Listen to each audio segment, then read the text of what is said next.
en la clave. Estamos con Marcela Jiménez, Hernán Leyton.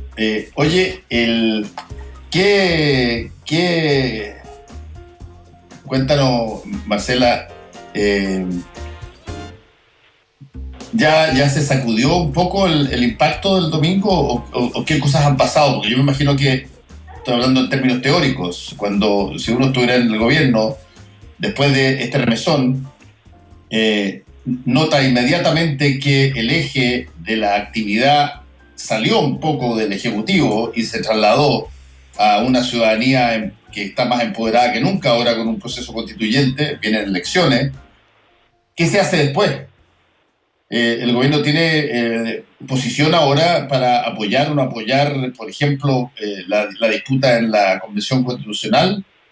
Deja al gobierno de ser un ente gravitatorio importantísimo y básicamente hace rutina burocrática hasta que termine, y porque hay un lineamiento bastante claro de lo que sigue sobre el proceso constitucional. ¿Cómo suceden las cosas? ¿Cómo se está viendo al interior?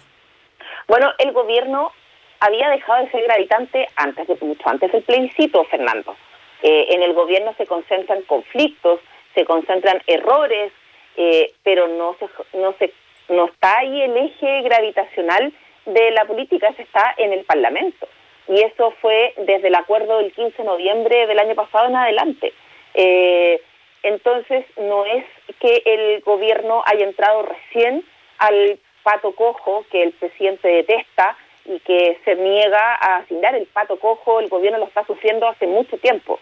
Y por lo mismo, precisamente el gobierno, al no asumir nunca una posición en el plebiscito y negarse a liderar un proceso, precisamente va a quedar al margen y pasa a ser, lo han dicho varios analistas, además, pasa a ser absolutamente irrelevante de aquí en adelante. El gobierno va a tratar de estar presente, de no ser una mera administración de burocracia.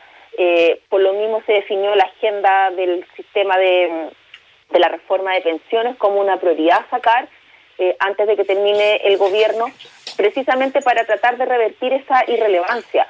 Pero aquí lo que va a pasar es todo lo contrario, y eso está quedando demostrado, sobre todo en el tema del 10%, del segundo retiro del 10%. O sea, cuando tienes parlamentarios del oficialismo, de RN y de la UDI, que están dispuestos, que ya lo hicieron en la Comisión de Constitución y están dispuestos a aprobando y que están dispuestos a aprobar en sala el segundo retiro, a pesar de que el gobierno por segunda vez ha dicho que no está de acuerdo, que no corresponde y no respalda la idea, y ellos están dispuestos a hacerlo sí o sí, esa es la mejor señal de que el gobierno es totalmente irrelevante, no solo porque no lo escuchan, sino porque este es un gobierno que tiene el 20% de aprobación.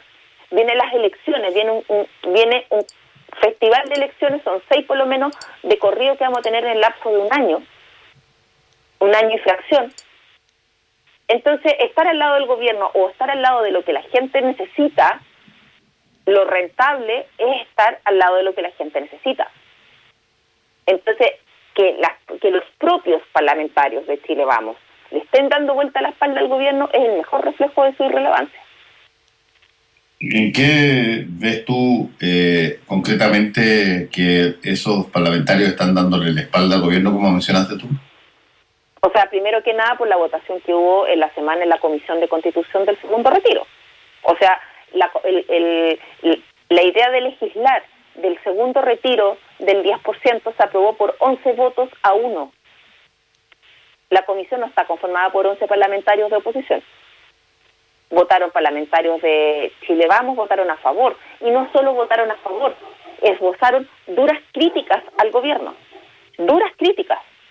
De que no había escuchado lo que los parlamentarios le planteaban que tenía que ser, que las medidas que se implementaron en la pandemia en términos económicos para ayudar a la gente no han sido suficientes, de que las medidas además se están acabando y que no hay claridad de cómo la gente va a sortear los problemas económicos de ahora en adelante, que el gobierno no escucha, que el gobierno tiene mala gestión, que el ministro Briones tiene maltrato, que la ministra Saldívar no tiene redes en el Congreso, y eso lo dijeron parlamentarios de derecha, lo dijeron en algunos medios. Hay una crónica devastadora del día miércoles en La Segunda, por ejemplo, llena de puras críticas de parlamentarios de derecha, justificando por qué aprobaban el 10%. Sí. Bueno, ¿y qué se hace frente a eso, Hernán? A ver, luego del domingo, sí, obviamente esto es un remesón para la política en general, pero obviamente para el gobierno nadie podría dudarlo, porque finalmente, más allá de que se hayan querido desmarcar todo este tiempo de que no eran parte del rechazo, bueno, la mayoría de su propia coalición defendió con dientes y muelas esta opción, por ende sí hay un derrotado político de la cual el gobierno quiere desmarcarse un poco. La cosa es que ahora en adelante el gobierno va a tener que de alguna manera cambiar el prisma, por lo menos corregir la mirada, porque el diseño que tuvo este último cambio de gabinete, una de las grandes misiones que tenía era recuperar el electorado que había perdido durante el estallido social, el desangramiento de sus propios votantes que había tenido, y la lógica era apuntar hacia el mundo de la centro derecha, pero con una mirada que no estaba del todo fina, si se puede decir, porque luego del domingo nos dimos cuenta, y se dieron cuenta dentro del propio oficialismo, de que los dogmas más tradicionales de la derecha que conocemos no eran precisamente los dogmas que defendía la centro derecha o el votante de derecha, no necesariamente. Por lo menos eso es lo que se ha observado el gobierno también en el oficialismo. Entonces, acá el gobierno tiene que corregir la mirada, dejar de ser tan duros en algunas calificaciones, en los tratos, en buscar siempre estar dividiendo a la oposición, porque una de las conclusiones que se han sacado, y que esto lo vienen mostrando muchas encuestas a lo largo del tiempo, es que la gente lo que quiere son primero líderes políticos que sean capaces de negociar y no estar siempre dividiendo las aguas como lo ha hecho el gobierno durante el último tiempo en cada una de sus definiciones. Por otro, y el otro punto que pusieron de si el gobierno desea administrar o gobernar, es un tema que molesta mucho al presidente Piñera, y él lo ha señalado en las entrevistas cuando dice: yo tengo un mandato de 4 años, esto no se ha terminado, pero eso choca con, y lo han dicho con micrófono abierto diferentes parlamentarios del oficialismo, que creen que el gobierno debiese hacer un cambio y administrar, pero el gobierno no se va a relegar a eso, y una de las estrategias que tiene es imponer debates de gran alcance, como lo es el de pensiones, donde le metieron, donde aceleraron a fondo. Es una forma de mostrar de que el gobierno está aún gobernando y no se le pasa por encima. También se van a meter en la discusión constitucional y que tiene que ver con lo mismo. No quiero decir con dar la idea, pero sí de demostrar que se está gobernando de alguna manera, a pesar de que desde su propio sector algunos le piden que baje un cambio como señalaba. Y por último, y esto se habla siempre cuando está terminando un gobierno, pero acá estamos hablando de 6 elecciones de por medio, el tema del pato cojo. Hoy en día a pocos le conviene sacarse de la foto con el gobierno para cualquiera sea la discusión que tengan miras a la ciudadanía, partiendo por el 10%. Sí, o sea, desde ese punto de vista tú ves, Marcela y Hernán, ¿ustedes ven que están los votos para un segundo 10%? Hoy sí. A esta hora sí. Hoy sí están. Pero te repito que depende de cómo el gobierno juegue sus cartas también. Porque los parlamentarios de Chile, aquí la manija, igual que la vez anterior, está en los parlamentarios de Chile Vamos, por los quórums que necesita esta reforma para poder para hacer un segundo retiro, igual que la vez anterior. Entonces, ¿qué es lo que pasa? En el primer retiro se jugó, los sectores que apoyaban al gobierno se jugaron la carta de impugnar el quórum, se votaba por 3/5 y de impugnarlo y decir que tenía que ser en quórum de 2/3. Pero creen que en esta ocasión sería inconducente recurrir a la misma estrategia, porque creen que están por sí solos los 2/3 de los votos, como sucedió al final de la tramitación del primer retiro, que es una de las razones por las cuales finalmente el gobierno se inhibió de presentar un veto a ese proyecto o de ir al Tribunal Constitucional. La contundencia de la mayoría con la que se aprobó fue tan categórica que dejó sin margen de acción a la moneda. Eso por un lado, pero también depende de cómo se maneje la moneda, porque hasta ahora lo que está haciendo es repetir el mismo libreto del primer retiro, que fue un libreto lleno de errores, que llevó a involucrar al propio presidente de la República en las gestiones personales para tratar de convencer a sus propios parlamentarios de que no lo aprobaron y les fue mal. Entonces, les recuerdo que eso motivó un cambio de gabinete, además. Entonces, va a depender mucho, o sea, hoy están los votos, va a depender mucho de que si esa mayoría se mantenga, de qué hace la moneda efectivamente o qué no hace, porque la vez anterior hizo ofrecimientos, puso plata sobre la mesa en términos de voy a hacer esto, voy a hacer lo otro, y resulta que pasaba la semana y nada de lo que ofrecía se concretaba o era como la moneda decía y terminaba teniendo letra chica. Entonces eso llevó a que su propia gente le diera vuelta a la espalda y aprobara el retiro en esa ocasión y ahora corre el mismo riesgo. Sí, en el oficialismo hay mucho enojo porque el gobierno desde un principio se ha mostrado en contra de este segundo retiro por las explicaciones que todos conocemos. El tema es que desde un principio también la respuesta del gobierno a sus propios parlamentarios fue que no iban a poner otro paquete sobre la mesa donde los parlamentarios oficialistas pudiesen sostenerse para explicarle a sus electores de que estando en pandemia y con 2 millones de cesantes no iban a abrir la posibilidad de que retiraran sus fondos de ahorro previsionales individuales. Es muy complejo para un parlamentario decirle a su electorado en estas condiciones de que votan en contra por un tema de convicciones y no con un argumento que toque tierra, que el elector pueda decir, por este lado me van a compensar el que yo no pueda retirar mi plata. El gobierno simplemente ya dictó sentencia en ese aspecto. Algunos todavía tienen la ilusión de que vaya a presentar alguna medida al respecto, pero por lo menos el enojo que existe entre varios ministros al interior del Palacio de la Moneda tiene que ver con la repetición del libreto del primer retiro del 10% y que ha sido digitado más bien desde el segundo piso que desde los ministros de toma de decisión política. Porque el gobierno no quiere esto, va a dejar su timbre cuando vaya al Tribunal Constitucional para que quede establecido que este gobierno no quería, pero dejaron correr la bolita y esta bolita nuevamente ya se les fue de las manos.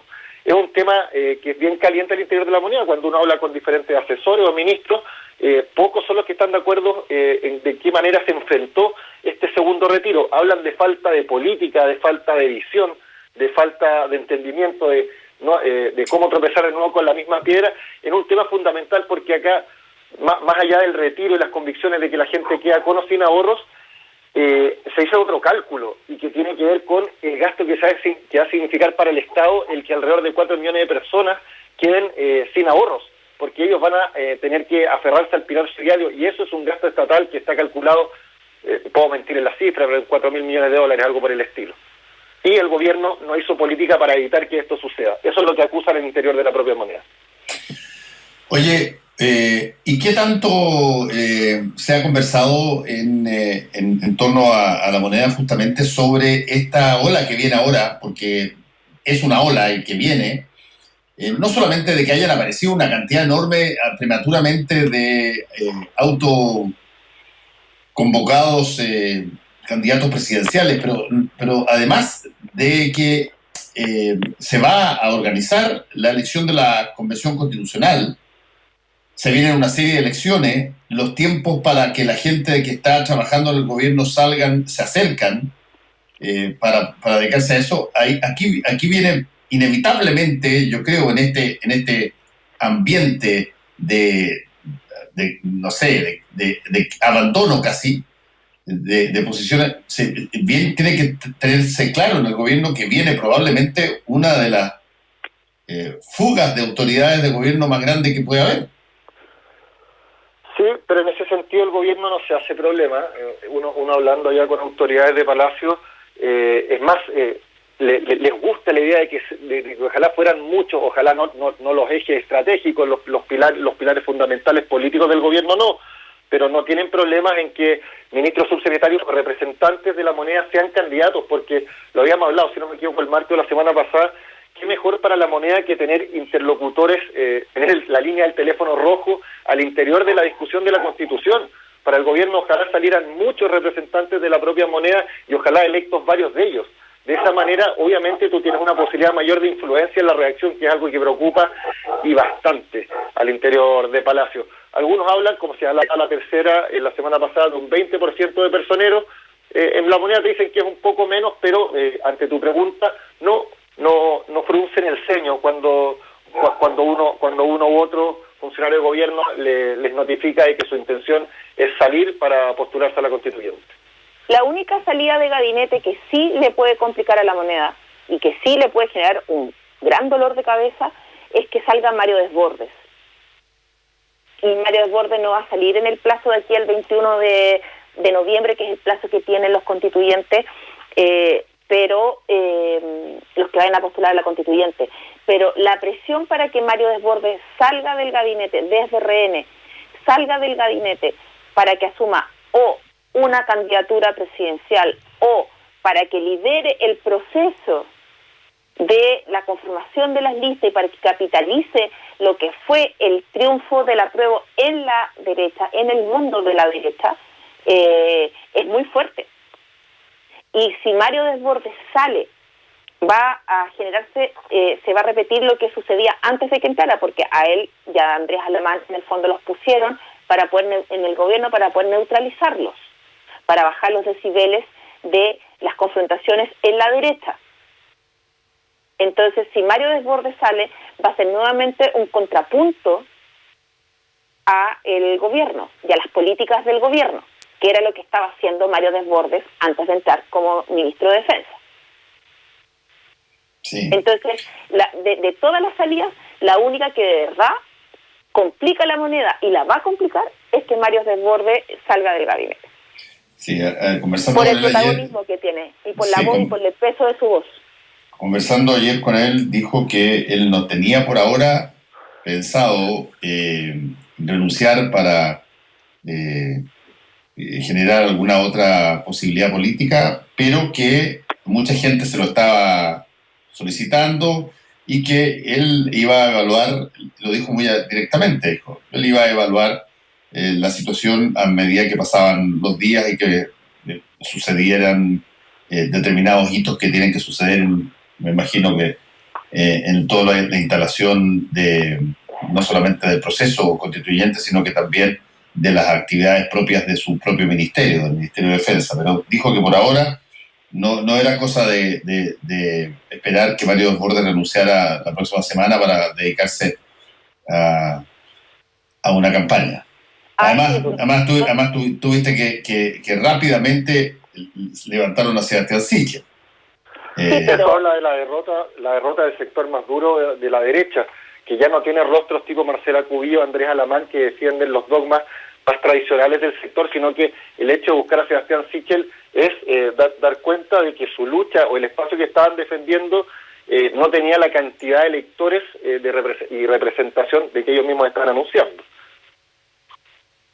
Sí. Pero la candidatura, a más de lo que dice Hernán, la candidatura es una candidatura de Sebastián Sichel al lado de una candidatura de Mario Desbordes, por plantearlo de alguna manera, donde Mario Desbordes tiene de partida tiene un partido, buena parte de un partido lo apoya, tiene parlamentarios que lo apoyan. Además, te recuerdo que ayer se hizo pública una carta que un grupo de parlamentarios de Renovación Nacional le mandaron pidiéndole precisamente que se saliera del gobierno y que asumiera una candidatura presidencial. Y uno de los firmantes de la carta es el alcalde de Santiago, Felipe Alessandri. Además que siempre fue un connotado piñerista, muy cercano a la moneda, muy alineado con la moneda siempre. Entonces... Estaba hablando de Alessandri, ¿no? Alessandri, por favor, sí, de Alessandri. Entonces, ¿qué es lo que pasa? Pueden tratar de levantar a Sichel, pero Sichel es una creación mediática. Sichel es una creación de la encuesta Cadem y de los medios. Pero Sichel no es una figura que tenga el capital político que tiene Desbordes, que tenga las alianzas políticas que tiene Desbordes, que tenga los vínculos que tiene Desbordes. Desbordes, una de las características que tiene además es que tiene muchos puentes creados con la oposición, además. Entonces, que tenga el nivel de conocimiento, que tenga el trabajo de Desbordes desde hace un año que viene sostenidamente marcando en las encuestas, que viene creciendo, que viene avanzando. Si por algo la moneda lo tuvo que sacar de escena y ponerlo en el gabinete para neutralizarlo. Entonces, te insisto que el tema de Sichel es un asunto más de la encuesta Cadem y de una creación mediática que de un arraigo político real de esa candidatura. O sea, necesitan tener a alguien que los represente y se quedaron sin liderazgo después de la partida pasada, sí, el tema pasa por ahí.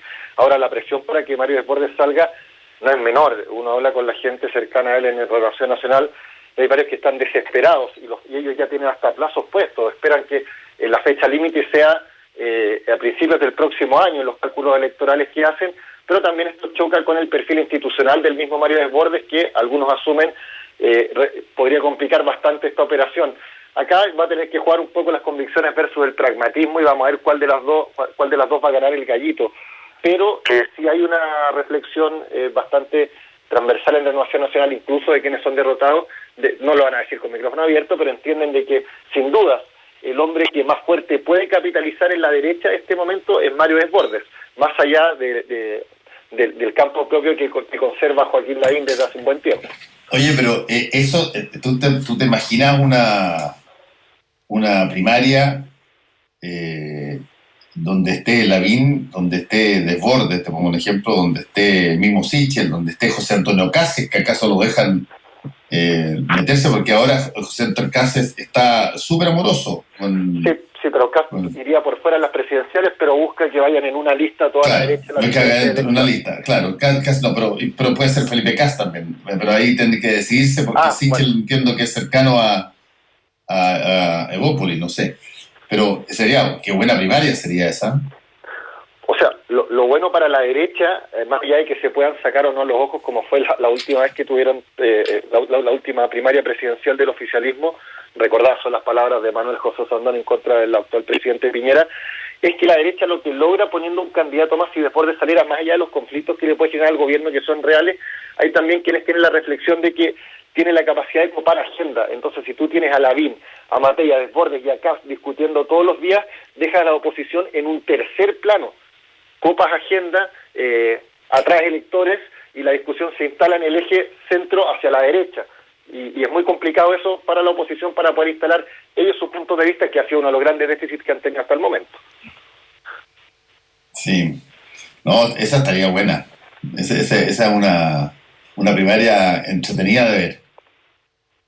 Ves que te tiran a... Bueno, Sichel va a tener que ser apoyado por Evópolis, supongo.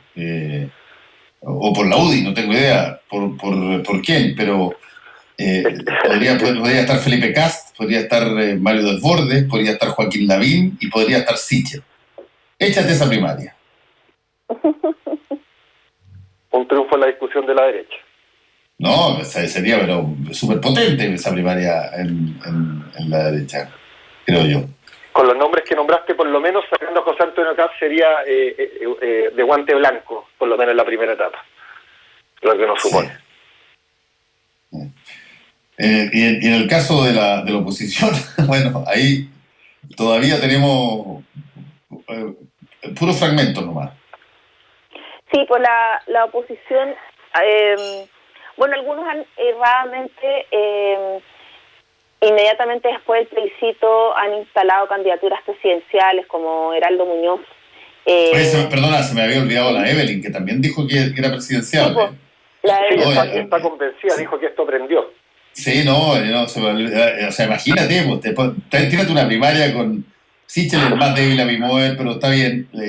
Sebastián Sichel, Joaquín Lavín, Felipe Cast, Mario Desbordes y la Evelyn Matei.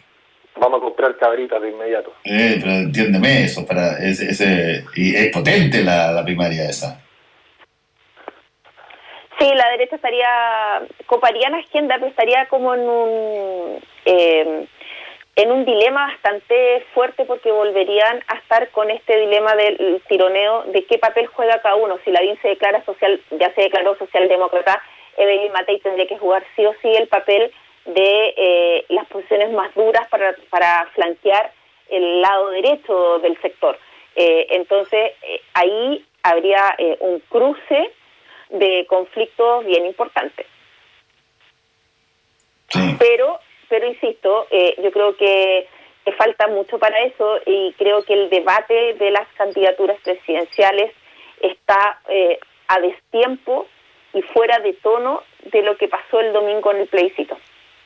Y eso es transversal, eso no es solo para la oposición. Creo que el foco, la mirada y las prioridades en términos ciudadanos están en otro lado, y no en las candidaturas presidenciales en este momento. Y yo creo que ahí, por ejemplo, hubo un error de ciertos sectores de la oposición en lanzar candidaturas o de centrar el debate en el tema de las candidaturas. Antes del plebiscito se les criticó mucho que estaban en peleas de quién es candidato y quién no es candidato, mientras que estaban a puertas de un plebiscito en comandos divididos. Entonces, efectivamente creo que transversalmente el tema de las presidenciales está muy fuera de tono de lo que pasó el día domingo. A la gente lo que le importe, ya lo decíamos el miércoles, el resultado del domingo es sumamente claro, y la gente en este país quiere una nueva constitución y quiere además que sea escrita por rostros nuevos, por gente nueva, no por los mismos de siempre, no por gente que estuvo 30 años en la primera fila de la política y cumplió cargos y cumplió roles. Quiere que sea por otro tipo de gente. Por ende, la energía y la prioridad de los partidos tiene que estar en la conformación de las listas, en las alianzas para hacer listas unitarias y en el tema de los independientes, en el tema de cómo resuelven la ecuación de los independientes, si se levantan las barreras o no, resolver el tema de los escaños reservados para pueblos originarios, por ejemplo. Así como era inaceptable una convención constitucional que no fuera paritaria, es inaceptable una convención constitucional que no tenga escaños reservados para los pueblos originarios. Entonces, zanjar ese tema es mucho más prioritario que quién es candidato. Zanjar quiénes van a ser los constituyentes, eso es mucho más prioritario en términos de interés para la gente que lo que sea que sea el festival de la autoproclamación presidencial. Tengo mis serias dudas en algunas de las cosas que tú dijiste. Creo que hay mucho más avance para lo de los independientes que para lo de los escaños reservados. Si bien se aprobó ayer una posibilidad con un número supernumerario de 23, eso tiene que pasar todavía por el Senado. Hay una discusión sobre si deben si pueden o no pueden legalmente ser 23 fuera de los 155 que ya se aprobó en una reforma constitucional para el proceso constitucional. Pero yo tengo la impresión, Marcela, que al final cuando la gente vota, probablemente vamos a ver mucho de lo que tú estás diciendo, sin duda, de que los candidatos que no son parte de la típica élite profesional política tienen más probabilidad de no aparecer. Pero la ventaja que tiene el sistema democrático es que finalmente la gente decide por quién vota.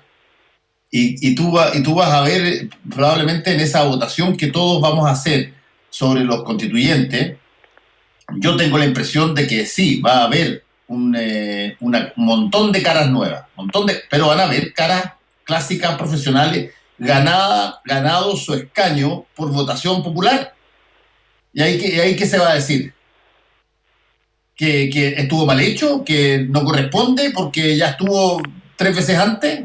No, pues eso es lo lindo que tiene la votación democrática, de que tú puedes hacer un montón de tesis, pero al final, quienes van a salir elegidos, yo te puedo apostar que no son 155 personas que nunca estuvieron en la política, ni que nunca fueron senadores o diputados. No sé, pero yo lo que te planteo, Fernando, puede ser que tengas razón y puede ser que al final, si apostamos, ganes la apuesta, pero lo que yo sí te digo y que es la preocupación efectiva de los partidos es que si, por ejemplo, los independientes se conforman en listas y los partidos van con rostros tradicionales, los de siempre, rostros a los cuales son parte de la crisis social, de la crisis política en la que hemos estado en el último tiempo, a quienes se les indica a la gente como responsables de no hacer los cambios o de frenar los cambios, el riesgo que corren los partidos es que las listas de independientes saquen más votos que las de ellos. En eso estoy totalmente de acuerdo contigo. Y ese es un tema que no es menor. Y que puede que salgan elegidos los otros, pero los independientes saquen más votos.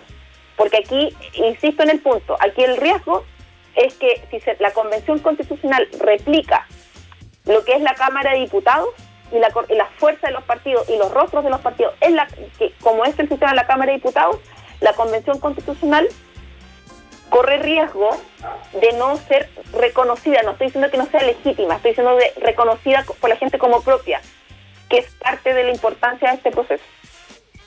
Vamos a ver cómo se generan las futuras disposiciones para que esto pase, porque todavía se está conversando sobre el rol de los independientes y cómo es, así que muchas gracias, Marcela. Para esto. Sí, gracias, Marcela, y gracias también, Hernán, a ti. Cuídense. Que estén bien. Tú también, Fernando, adiós. Actualidad con ojo crítico. La información desde distintos puntos de vista. Fue El Mostrador en la Clave, con el equipo de El Mostrador. La Clave me escucha.